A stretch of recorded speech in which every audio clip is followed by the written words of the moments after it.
से नहीं हूँ, एजुकेशन के फील्ड से नहीं हूँ। मैं एक कलाकार हूँ, एक आर्टिस्ट हूँ, एक क्रिएटिव इंसान हूँ। और आप लोग बेहतर जानते हैं एजुकेशन के बारे में। इतने साल से आप एजुकेशन चला रहे हैं। पिछले कुछ साल से मेरा अनुभव हुआ है, चूँकि मैंने कुछ फिल्में की हैं। एक फिल्म थी तारे ज़मीं पर, और अभी हाल ही में मेरी जो फिल्म आई है 3 इडियट्स, ये दोनों फिल्में एजुकेशन के टॉपिक पर हैं। तो लिहाजा मैं इस वजह से मैंने काफ़ी रिसर्च की एजुकेशन के ऊपर, और कुछ चीज़ें मेरे सामने आई हैं और वो चीज़ें मैं आपके सामने रखना चाह रहा हूँ। आज यहाँ पेरेंट्स हैं, एजुकेटर्स हैं, टीचर्स हैं, बच्चे भी हैं। हो सकता है पता नहीं मैं कितना सही बोल रहा हूँ, गलत बोल रहा हूँ, लेकिन मेरे कुछ विचार हैं जो मैं आपके सामने रखना चाहूँगा एजुकेशन से जो जिनका संबंध है। और वो ये कि सबसे पहले तो हर बच्चा ख़ास होता है। ये मैंने डिस्कवर किया अपने रिसर्च में। हर बच्चा ख़ास होता है। हर बच्चे में हमारी तरह, आपकी तरह और हमारी तरह, हर बच्चे में कुछ ना कुछ काबिलियत होती है, कुछ ना कुछ कमज़ोरी होती है। मुझ में भी कमज़ोरी है, काबिलियत है। आप में भी कुछ ना कुछ काबिलियत और कमज़ोरी है, और हर बच्चे में कुछ ना कुछ कमज़ोरी और काबिलियत होती है।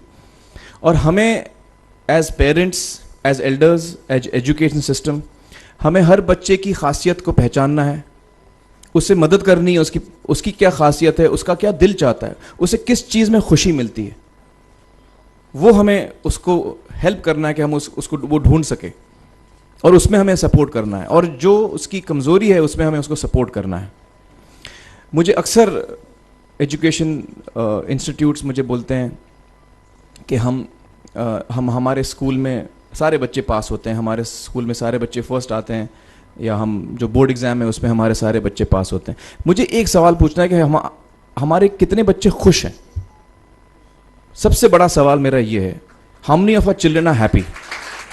और वो जो हैप्पीनेस कोशेंट है ना, वो मेरे लिए सबसे अहम है।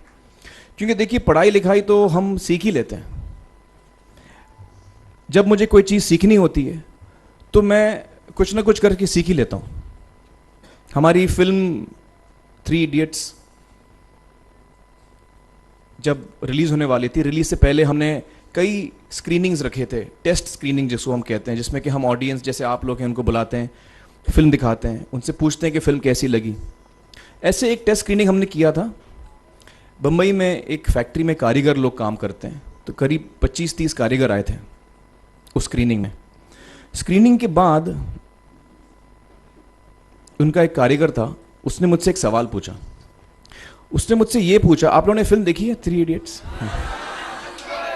उसमें उसने मुझे एक सवाल पूछा जो बहुत कमाल का सवाल था।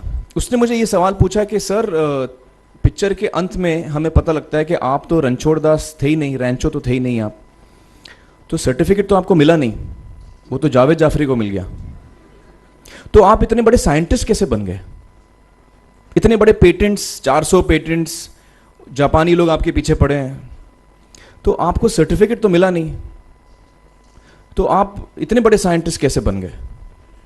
बहुत ही अहम सवाल है ये, बहुत ही इंपॉर्टेंट सवाल है।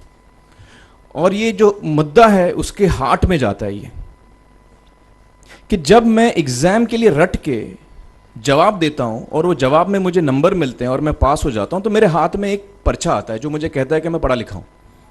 लेकिन वाकई में पढ़ा लिखा हूं या नहीं, ये अभी तक हमको श्योर मालूम नहीं है। लेकिन जब आप नॉलेज चाहते हैं कि आपको मिले, विद्या मिले आपको, तो फिर वो कागज का मायने कुछ होता नहीं है।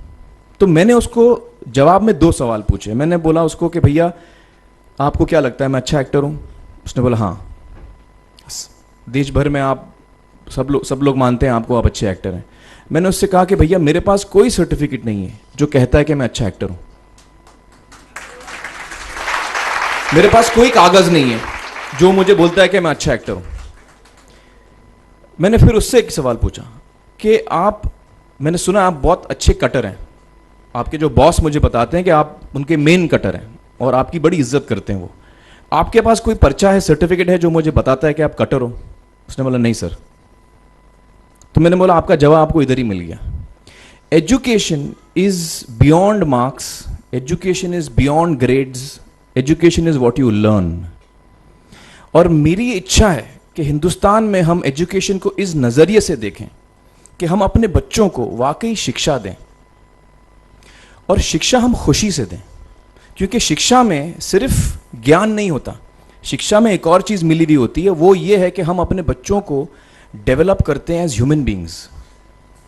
आगे चल के वो ज़िंदगी में अच्छे इंसान बने, आगे चल के वो अपने पैरों पे खड़े रह सकें, आगे चल के वो इज्जत की ज़िंदगी जी सकें, आगे चल के वो दूसरों के बारे में ध्यान रखें, आगे चल के वो किसी के चेहरे पे मुस्कुराहट ला सकें, आगे चल के वो किसी की मदद कर सकें। This is what we should develop of our children. ये मेरी फीलिंग है। मैं जहाँ भी देखता हूँ, ये मेरे साथ भी हुआ है जब मैं छोटा था। जब से हमारे बच्चे छोटे होते हैं, जब से बच्चे पैदा होते हैं, बच्चा घर आता है, हम बच्चे को पूछते हैं भाई मार्क्स कितने मिले, फर्स्ट आया कि सेकंड आया? वो बोलता है सेकंड। सेकंड आया तो अरे फर्स्ट नहीं आया, डांट पड़ती है उसको। जो बोलता है मैं 10th आया तो उसकी तो हालत ही बुरी हो जाती है। बच्चे को लगता है यार ये फर्स्ट आना बड़ा ज़रूरी है। उसको रेस में हम पूछते हैं तुम रेस में फर्स्ट आए कि सेकंड आए, में हम उसको बचपन से, जब से वो केजी लोअर केजी में होता है, जब लोअर केजी में रेस होती है, चमचा मुंह में लगा के उसमें नींबू डाल के भागते हैं, उसमें भी हम बच्चे को पूछते हैं अरे मेरा बेटा फर्स्ट आएगा, ला, ओ बेटा मेरा फर्स्ट आना, मतलब पेरेंट्स चिल्ला रहे हैं बेटा भागो, मतलब नींबू लेके भागो। तो उसमें होता क्या है कि बच्चे को लगता है कि यार ये बड़ा जरूरी है। मेरे पेरेंट्स को हमेशा, मेरे पेरेंट्स मुझे एक ही सवाल पूछते हैं, मैं फर्स्ट आया कि नहीं। उसके जहन में ये बात बैठ जाती है कि मेरे को अव्वल आना है, मेरे को compete करना है, मेरे को बाकी लोग से आगे निकलना है। टीचर्स भी यही सवाल उसको पूछते हैं आमतौर पे, मेरे साथ हुआ है। होता क्या है कि जब वो बच्चा 21 साल का होता है तो वो बड़ा सेल्फिश हो जाता है, और उसको सेल्फिश हमने बनाया, हमारे सिस्टम ने बनाया। वो अपने बारे में सोचता है और किसी के बारे में नहीं सोचता है, क्योंकि यही हमने उसको ट्रेन किया है बचपन से।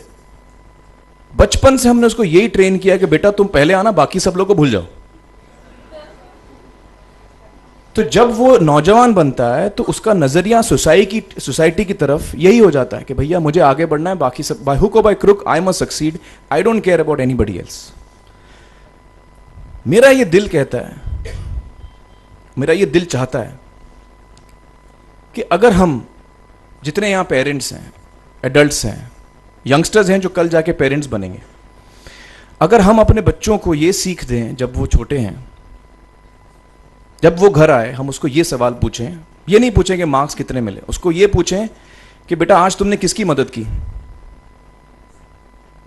आज तुमने किसके चेहरे पे मुस्कुराहट लाई। अगर हम उसको ये पूछें तो उसको ये लगेगा कि यार ज़रूरी ये है। मेरे पेरेंट्स मुझे हमेशा ये पूछते हैं, मार्क्स का तो कभी पूछते नहीं, वो मुझसे ये पूछते हैं कि भैया तुमने किसको हेल्प किया आज। तो हेल्प करना लोगों को, लोगों के बारे में सोचना, लोगों के चेहरे पे मुस्कुराहट लाना, ये मेरे पेरेंट्स के लिए बड़ा इंपॉर्टेंट है। साइकोलॉजिकली वो इस चीज़ के साथ बड़ा होगा, स्कूल वही जाएगा, पढ़ाई लिखाई वही करेगा, वो उसका नज़रिया थोड़ा बदल जाएगा। जब वो नौजवान, जब वो बच्चा नौजवान बनेगा, 21 साल का होगा, और सारे बच्चे उस उम्र के जब 21 साल के होंगे, हमारी सोसाइटी चेंज हो जाएगी।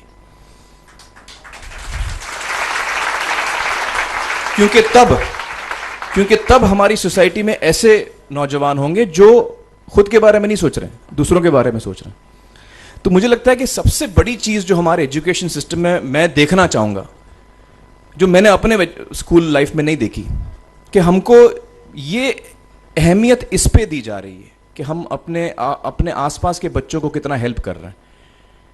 ये एक बहुत बड़ी तब्दीली अगर आ जाए तो मुझे लगता है कि हमारा देश बहुत सुधर सकता है, बहुत बदल सकता है। हम बहुत